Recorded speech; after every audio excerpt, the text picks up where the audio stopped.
बाजीराव मस्तानी चित्रपटानंतर पुण्यातील शनिवारवाड्याला भेट देणाऱ्या पर्यटकांची संख्या चांगलीच वाढली। 2016 मध्ये पर्यटकांची संख्या 3 लाखांना वाढून 12 लाख झाली। यामध्ये फक्त भारतीयच नाही तर विदेशी पर्यटकांचाही मोठा समावेश आहे।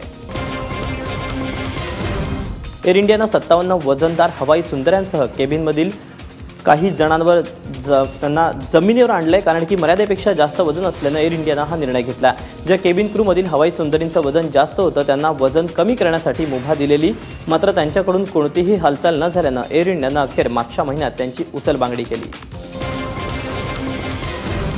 दिल्लीकरांच्या तुफान पळणाऱ्या गाड्यांना ब्रेक लावण्यासाठी आता 3D स्पीड ब्रेकर सुरू करण्यात आले आहेत। सध्या दिल्लीच्या विज्ञान भवन परिसरात आणि इतर 2 ठिकाणी हे व्हर्च्युअल म्हणजेच 3D स्पीड ब्रेकर बनवण्यात आले आहेत। थर्मोप्लास्टिक रंगाचा वापर करून हे गतिरोधक बनवण्यात आले आहेत, ज्यात प्रत्यक्षात येथे गतिरोधक नसतोच, फक्त विशिष्ट रंगामुळे एक आभासी उंचवटा होतो। केंद्रीय परिवहन मंत्री नितीन गडकरींची ही कल्पना, जी सध्या प्रायोगिक तत्वावर दिल्लीत राबवली जाते।